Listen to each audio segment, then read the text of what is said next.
ఉద్యోగం వచ్చింది. 2019లో మదన్ మోహన్ మాన్పాటి ఇండియా నుంచి యుఎస్కి ఫ్లై అయిపోయాడు. 2020లో నాకు ఉద్యోగం వచ్చింది. 2020 ఉద్యోగం వచ్చిన 2 నెలలు 3 నెలల ట్రైనింగ్ పీరియడ్లో ఆయన యుఎస్లో ఉండగానే కోవిడ్ వచ్చింది. సో దట్ కోవిడ్ వల్ల మళ్ళీ రిటర్న్ వచ్చారు. ఆయన రిటర్న్ వచ్చిన తర్వాత మాకు కూడా కోవిడ్ వల్ల ట్రైనింగ్ మధ్యలో ఆపేసి ఇంటికి పంపినారు ఒక 1 మంత్. తర్వాత మేలో నా first posting Visakhapatnam. Very complicated area, ఆ విషయం మీ అందరికీ తెలుసు. అయినా కూడా ఫ్రెషర్ని తీసుకుపోయి ఆడేస్తారు.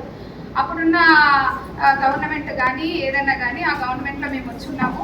సో దట్ మేము దానివల్ల మంచిగానే పోస్టింగ్ అనేసి ఎగురుకుంటా పరిగెత్తుకుంటా పోయి 1000 మైళ్ళు హైదరాబాద్ నుంచి విశాఖపట్నం 1000 మైళ్ళు ప్రయాణం పోయినా ఉద్యోగం చేసినాము. అందుకే అప్పటికే జ్యుడిషియరీలో ఉన్నాము, ప్రాక్టీస్ చేస్తున్నాం, వెల్ఫెడ్స్గా ప్రాక్టీస్ చేస్తున్నాం కాబట్టి ఉద్యోగం బాగానే చేసినా. నాకు తెలిసి నేను ఒక గజం భూమి కూడా విశాఖపట్నంలో ఎప్పుడు వదలలేదు. నిజంగా చెప్తా ఉన్నా. మీరు అట్లాంటిది ఏదంటే నా ప్రొఫెషనల్ లైఫ్ కూడా మళ్ళీ మాట్లాడతాను నేను. అదే మూమెంట్లో 2020 ఎండింగ్లో అంటే ముందు సుభాష్ గారు అనేసి ఎవరైతే వీళ్ళు జీపీ రెవెన్యూ అన్న ఎక్స్ జీపీ రెవెన్యూ ఉన్నారో ఆయన నాకు పరిచయం అయ్యారు.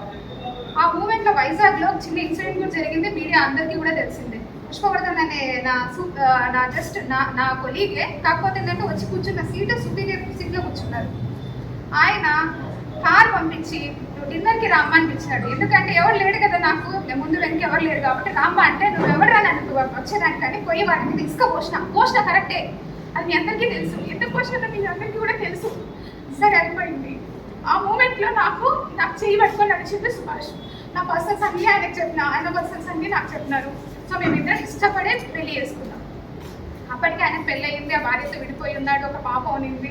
ఆ పాప నుంచి చూసుకొని పోవాలన్నాడు. నేను కూడా బాధ్యత వహిస్తానని చెప్పినాను.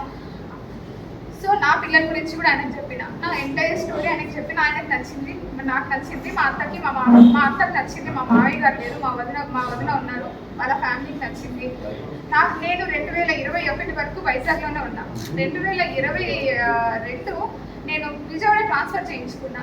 ఎందుకంటే అప్పటికే నా పైన రోజు పేపర్లోనే రోజు ఎంత స్ట్రెస్ అంటే ఒక ఆడపిల్లకు ఉద్యోగం చేయడము. ఇంతమంది అమ్మాయిల్లో నేను ఒక్కదాన్ని మాట్లాడుతున్నాను, మీరు అర్థం చేసుకోండి. అంత స్ట్రెస్లో కూడా నేను జాబ్ చేస్తా. నాకు ఈ కొద్దు విశాఖపట్నంలో నేను చెయ్యాలని